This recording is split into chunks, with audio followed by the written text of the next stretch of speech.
Nagki-crave ka ba sa pasta kaya lang takot kang madagdagan yung weight mo? May solusyon ako dyan. Tara, luto!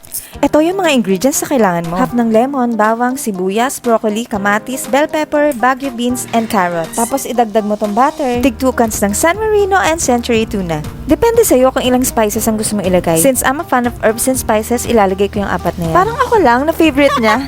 In a clean pan, i-boost mo na yung pinakatago-tago mong olive oil dahil mahal. Tapos lagay mo na rin yung butter. Bala ko sana munang palambutin yung carrots, kaya lang ang kulit ng baguio beans eh. BFF niya siguro yung carrots, kaya pinagsama ko na. So habang pinalalambot ko, nilagay ko na yung spices. Naku, pasensya na kung tulang nahagip ng video. Basta 4 spices yan, promise. And of course, hindi mawawala ang paminta. At asin, haluin, then set aside mo yan. Para naman hindi aksayado sa hugasin, ginamit ko na lang yung pan na ginamit ko kanina. At nang masimulan ko nang gawin ang sauce ng pasta. Well, hindi naman akong maghuhugas eh, pero nanghihinayang ako at nagkikare sa tubig. Oops, hindi sa maghuhugas.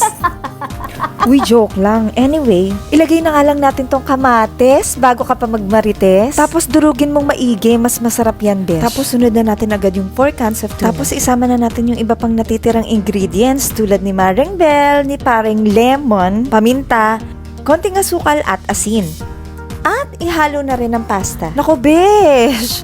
Sorry nakalimutan ko nang i-video yung part ng paghalo at plating. Pero after ng plating, saka ko binudbod yung remember, sinet aside natin kanina. But besh, the looks, The smell, the taste, gosh, it's very giving. and the ambience. Dito kasi kami kumain sa labas ng bahay eh. O ayan o, kitang-kita, ang gaganda ng smile nila. At wag ka, nagustuhan talaga nila lalong-lalo na ng nanay ko. Oh, paano ba yan? Galit-galit muna tayo. This is Chal Moments saying, whoever's happy will make others happy. See you later. Adios.